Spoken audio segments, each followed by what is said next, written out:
ಬ್ರಹ್ಮರ್ಷಿ ಪಿತಾಮಹ ಪತ್ರಿಜಿ ಸರ್ಗೆ ನಮಸ್ಕಾರ ಮಾಡುತ್ತಾ ಈ ದಿನ ಫಾದರ್ಸ್ ಡೇ ಅಂದರೆ ನಾವು ಒಂದು ವಾಟ್ಸಪ್ನಲ್ಲಿ ಮೆಸೇಜ್ ಮಾಡೋದಾಗಲಿ ಫೋನ್ ಮಾಡಿ ಹ್ಯಾಪಿ ಫಾದರ್ಸ್ ಡೇ ಅಂತ ಹೇಳಿಬಿಟ್ರೆಗಿನ ಅಲ್ಲಿಗೆ ನಮ್ಮ ಕರ್ತವ್ಯ ಅನ್ನೋದು ಮುಗಿಯೋದಿಲ್ಲ.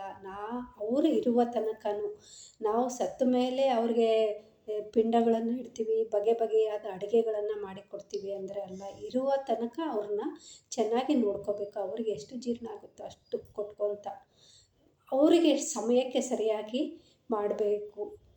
ಅವರಿಗೆ ಆಹಾರ ಪದಾರ್ಥಗಳನ್ನು ಕೊಡಬೇಕು. ಯಾಕೆಂದರೆ ನಾವು ಸಣ್ಣವರಿದ್ದಾಗ ಅವರು ಮಾಡಿರ್ತಾರೆ ಅನ್ನೋದು ಒಂದು ಕಡೆ ಆದ್ರೆಗಿನ ಒಂದು ಅವರು ಆಸ್ತಿ ಕೊಟ್ಟಿದ್ದಾರೆ ಕೊಟ್ಟಿಲ್ಲ, ಮತ್ತು ಅವರು ನಮ್ಮನ್ನು ಪ್ರೀತಿಯಿಂದ ಸಾಕಿಲ್ವಾ, ಸಿಟ್ಟಿನಿಂದ ಸಾಕಿದಾರಾ, ಒಂದು ಅವರಲ್ಲಿ ಸಹನೆ ಇರಲಿಲ್ವಾ, ಅವರು ಯಾವಾಗಲೂ ದಿನ ಜಗಳ ಮಾಡ್ತಾಯಿದ್ರ, ಅಂತಹ ವಾತಾವರಣದಿಂದ ನಾವು ಕಲಿಯೋದಕ್ಕೆ ನಾವೇ ಅಂತ ತಂದೆ ತಾಯಿಗಳನ್ನು ಸೆಲೆಕ್ಟ್ ಮಾಡ್ಕೊಂಡು ಬಂದಿರ್ತೀವಿ. ಅದಕ್ಕೋಸ್ಕರ ಅವ್ರನ್ನ ನಾವು ಇರುವ ತನಕನೂ ಚೆನ್ನಾಗಿ ನೋಡ್ಕೋಬೇಕು. ಈ ಒಂದು ಧ್ಯಾನದಲ್ಲಿ ಏನು ಹೇಳ್ತಾರೆ ಕರ್ಮ ಸಿದ್ಧಾಂತ, ನಾವು ಅವ್ರನ್ನ ಸರಿಯಾಗಿ ನೋಡ್ಕೊಂಡಿಲ್ಲ ಅಂದರೆ ಮತ್ತೆ ನಮ್ಮ ಮಕ್ಕಳು ನೋಡ್ಕೊಳೋದಿಲ್ಲ. ಅದನ್ನು ಮಕ್ಕಳು ನೋಡ್ಕೊಳ್ತಾರೋ ಬಿಡ್ತಾರೋ ಗೊತ್ತಿಲ್ಲ, ಆದರೆ ನಮ್ಮ ಮನಸ್ಸು ಅತೃಪ್ತಿಯಿಂದ ಇರುತ್ತೆ, ತೃಪ್ತಿಯಿಂದ ಇರೋದಕ್ಕೆ ಸಾಧ್ಯ ಇಲ್ಲ. ಅದಕ್ಕೋಸ್ಕರ ಅವ್ರನ್ನ ನಾವು ಇರುವ ತನಕನೂ ಅವರಿಗೆ ಒಂದು ಹೊತ್ತಿಗೆ ಸರಿಯಾಗಿ ಊಟಗಳನ್ನು ಕೊಟ್ಕೊತ, ಅವ್ರಿಗೆ ಏನು ಜೀರ್ಣ ಆಗುತ್ತೋ ಅಷ್ಟನ್ನು ಕೊಟ್ಕೊತ, ಅವರಿಗೆ ಬಟ್ಟೆ, ಒಂದು ಔಷಧೋಪಚಾರ, ಅವರಿಗೆ ಬೇಕಾದಂಥ ತಿಂಡಿಗಳನ್ನು ನಾವು ಮಾಡಿಕೊಟ್ಟಾಗ ಅವರಿಗೂ ಎಷ್ಟೋ ಸಮಾಧಾನದಿಂದ ತೃಪ್ತಿಯಿಂದ, ಅವರು ಏನು ಕೊಟ್ಟಿಲ್ಲ ಅಂದರೂ ಪರವಾಗಿಲ್ಲ, ಅವರ ಆಶೀರ್ವಾದ, ಅಯ್ಯೋ ನಮ್ಮನ್ನು ಚೆನ್ನಾಗಿ ನೋಡಿಕೊಂಡ್ರಲ್ಲ ಕೊನೆ ತನಕ, ನಾನು ಏನು ಅವರಿಗೆ ಕೊಟ್ಟಿಲ್ಲ ಆದ್ರೂ ನಮಗೆ ಕೊಟ್ಟಿದ್ದಾರಲ್ಲ ಅನ್ನುವ ಅಂತಹ ಒಂದು ಆಶೀರ್ವಾದ ಅನ್ನೋದು ಬೇಕು. ದೊಡ್ಡವರಿಂದ ಆಸ್ತಿ ಅಂತಸ್ತುಗಳಲ್ಲ. ಅದಕ್ಕೋಸ್ಕರ ಅವರನ್ನು ನಾವು ಚೆನ್ನಾಗಿ ನೋಡಿಕೊಂಡಾಗ ನಮಗೆ ಅವರ ಆಶೀರ್ವಾದನೇ ದೊಡ್ಡ ವರ. ಆ ಆಶೀರ್ವಾದದಿಂದ ನಮಗೂ ಒಳ್ಳೆಯದಾಗುತ್ತೆ, ನಮ್ಮ ಮಕ್ಕಳಿಗೂ ಒಳ್ಳೆಯದಾಗುತ್ತೆ. ಅದಕ್ಕೋಸ್ಕರ ಬರೇ ಮಾತಿನಲ್ಲಿ ಮಾತೃದೇವೋಭವ, ಪಿತೃದೇವೋಭವ, ಆಚಾರ್ಯ ದೇವೋಭವ ಅಂತ ಹೇಳೋದಲ್ಲ, ಅದನ್ನು ನಾವು ಆಚರಣೆಯಲ್ಲಿ ಇಡಬೇಕು. ಇರುವ ತನಕ ತಂದೆ ತಾಯಿಗಳಿಗೆ ನೀವೆಷ್ಟು ಬೆಲೆ ಕೊಡ್ತಿರೋ ಗೊತ್ತಿಲ್ಲ, ಆದರೆ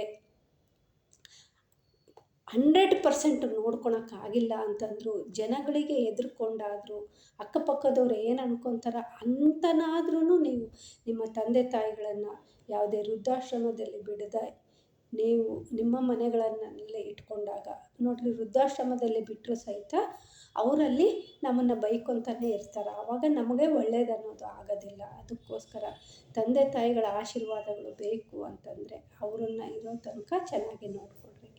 ಇಷ್ಟು ನಾನು ಅವರೇನೋ ಜಗಳ ಮಾಡ್ತಾಯಿದ್ರು ದಿವಸ ಅಂತ ಅಂದ್ರೆಗಿನ ಅವೆಲ್ಲ ನಮ್ಮ ಡಿಸೈನ್ ಇರುತ್ತೆ. ಅದಕ್ಕೋಸ್ಕರ ಅವರಿಂದ ನಾವು ಒಂದು ಪಾಠಗಳನ್ನು ಕಲಿಯೋದಕ್ಕೆ ಬಂದಿರ್ತೀವಿ. ನೋಡಿರಿ, ದುಡ್ಡು ಕೊಟ್ಟು ಆಸ್ತಿಗಳನ್ನು ಕೊಟ್ಟು ಈ ದಿನ ಎಷ್ಟೋ ಜನ ಮಕ್ಕಳು ತಂದೆ ತಾಯಿಗಳನ್ನು ನೋಡ್ಕೊಳ್ತಾ ಇಲ್ಲ. ಯಾವುದೇ ದುಡ್ಡು ಏನು ಕೊಟ್ಟಿಲ್ಲ ಅಂದ್ರೂ ಅಂತಹ ಮಕ್ಕಳು ತಂದೆ ತಾಯಿಗಳನ್ನು ಚೆನ್ನಾಗಿ ನೋಡ್ಕೊಳ್ತಾ ಇದ್ದಾರೆ. ಅಂದರೆ ದುಡ್ಡು ಇಲ್ಲಿ ಮುಖ್ಯ ಆಗೋದಿಲ್ಲ.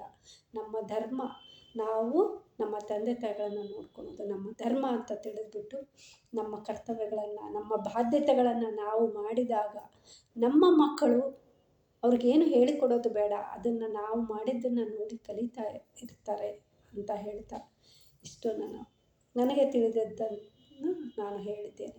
ಥ್ಯಾಂಕ್ ಯು, ಧನ್ಯವಾದಗಳು.